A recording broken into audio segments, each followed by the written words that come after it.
Countries around the world are experiencing death spikes, and they're all happening to share one thing in common. So much so that a medical professional plus other doctors and a German parliament member are wanting to call for an investigation.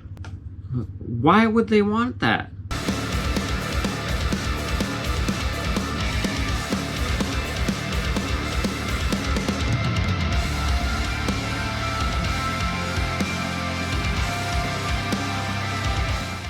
Alrighty, so a lot of these medical professionals and government members of the world that are wanting to make an investigation out of this problem, which would be the fact of how many people have died after receiving COVID vaccinations, and the fact of the matter that many people were denied proper autopsies simply because they were post-COVID.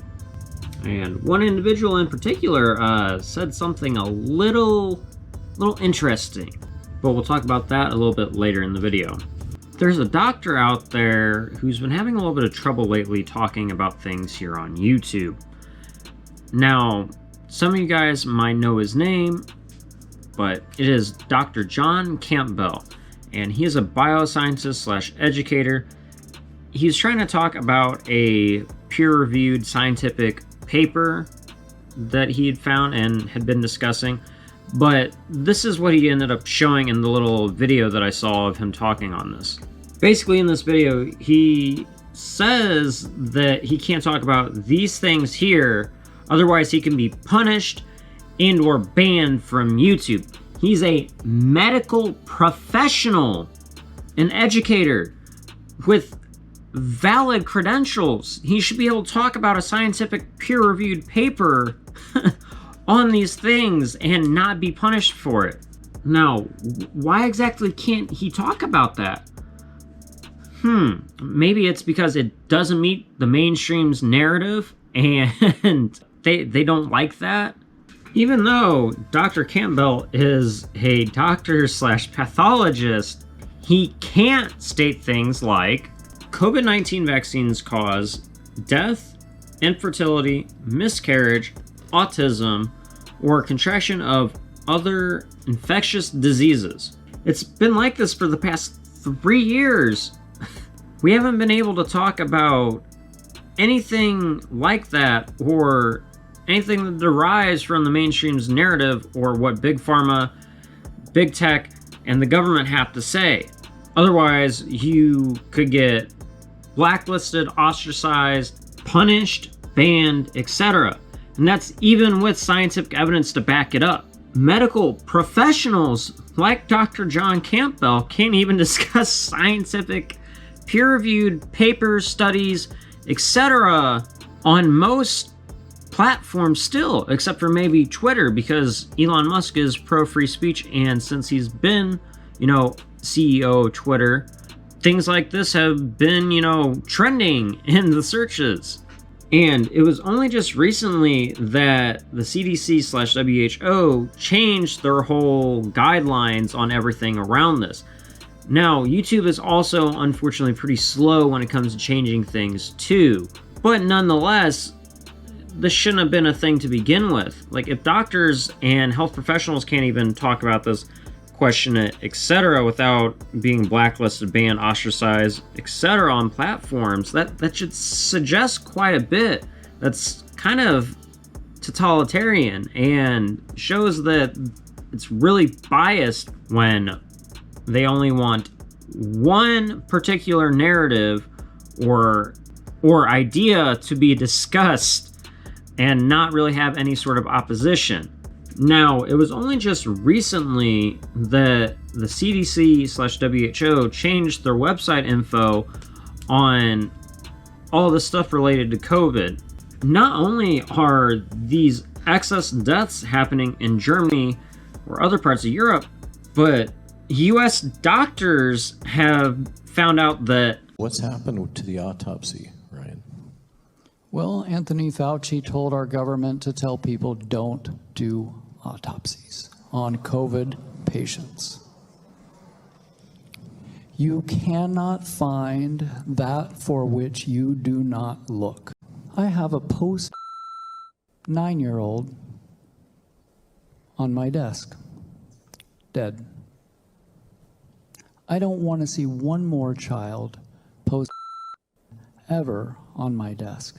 Are the autopsies starting to happen? You bet they are, finally, because people are saying, well, why wouldn't we do them? And in that same town from which this 9-year-old died, a healthy 22-year-old wrestler, after his third, is now also coming to be on my desk so I can determine the cause of death there. We're told don't do autopsies, don't look, and that's what your government is giving you for data. Why would Fauci mandate that? That's kind of messed up. Now, the beeped out parts in this video are because of YouTube guidelines, and it contains the phrases or the words post-COVID or post-COVID vaccines, COVID jabs, etc. Now, thank you to Dr. Ryan Cole for bringing this information to light, and all of his associates, fighting the good fight and making sure this stuff is known. This is really messed up. They were even denying autopsies for little kids. I saw on the Redacted, one of their segments, they included a video of a father who was so sad and brought to tears because of the fact of the matter is that his daughter, who was 7 years old, couldn't even get an autopsy to guarantee or find out what the cause of her death was. It's messed up. Now, he's not the only parent that's had to deal with this neither. It's part of the closure process. You think they'd allow them to actually do that and have coroners do their fucking jobs. But no. You can't do that. You know what else these doctors and government officials said is really fucked up? The fact that you guys haven't smashed that like button or hit the subscribe button yet. All joking aside though, my dudes, it really does help us out a lot whenever you guys do this, in addition to help us get further up in the algorithm to let others know about this, in addition to the fact it's okay to question these systems that we live in and to think independently. But with that being said, let's go ahead and hop right back on into the video.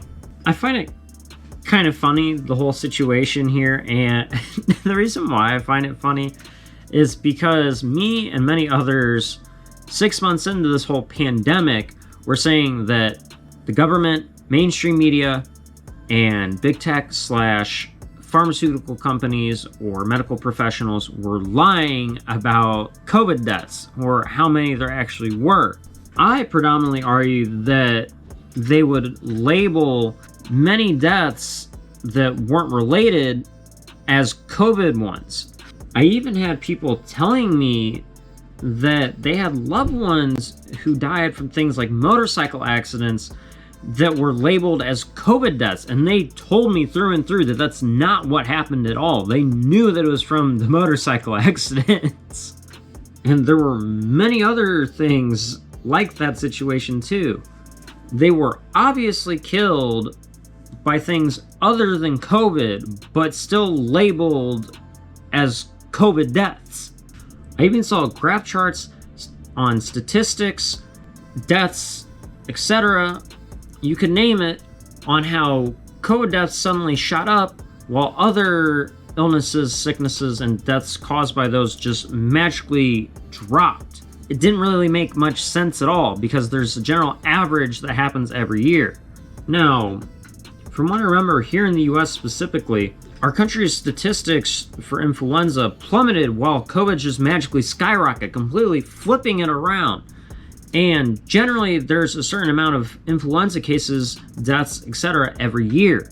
And they don't really change that much. Or the average amount. They don't really just drop so suddenly like that.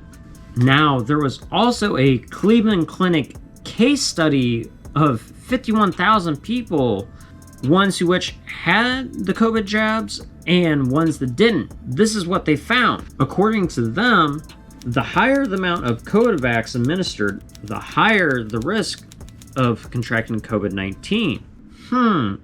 Maybe that's why, more people are getting sick. Maybe it's because you're putting more of the virus into your body. the more that's injected into your body over shorter periods of time, or in general, it would only make sense that you'd be a lot more likely to contract the illness, especially when it's really rushed to get out and onto the shelves for public consumption. You're putting more and more of a pathogen into your body artificially, which over time makes you more likely to be susceptible to contracting the virus or whatever that illness might be. The case found that those who had gotten 3 or more COVID jabs were more likely to contract the virus, especially more than those who had either gotten just 1 jab or none, which we've stated a couple of times in this channel in our videos on how all this stuff works. Now take a look at this graph here. So up here on the top line, it says that these people had 3+ jabs, and they were most likely to get COVID in a little over 3 months. The bottom line here, the black one, it says that it's the least likely to get COVID. Huh, how ironic that the people who had the least likelihood of contracting COVID were the ones who had caught it naturally and built natural antibodies, or those who just didn't get the jab at all. So natural immunity is best for those who take decent care of their bodies and, you know, don't have significantly compromised immune systems. I'm not going to sit there and be ignorant and diss the efficacy of vaccines in general, because they've helped significantly over time, you know, but I'm also the type of person who's come to understand that our bodies are a lot stronger than we're led to believe. We keep eating a bunch of shit and everything like that. Naturally, our bodies are going to be more prone to illness and disease. It only makes sense. You feed your body shit, it's gonna be shitty. This Cleveland Clinic study also happened to find that the bivalent vaccines were only actually about 30% effective in protection against COVID-19.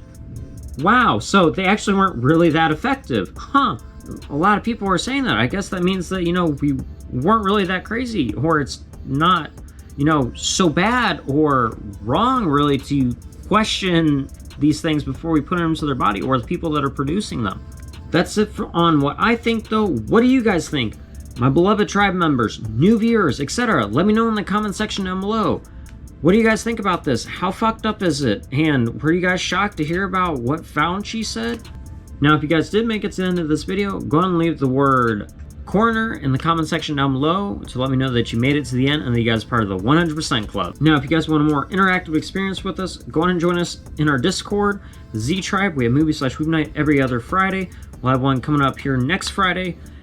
In addition to, you know, we also have streams where we do, you know, a buttload of things. We play video games, talk about conspiracies, make some dark humor jokes, share good vibes, etc. We do that every Monday, Wednesday, and Friday from 8:30 to 10:30 p.m. Central Time. All the links for those will be down in the comment section below, as well as, you know, just here on the YouTube channel. So feel free to check them out. I'd love to have more people in there. The more the merrier, you know?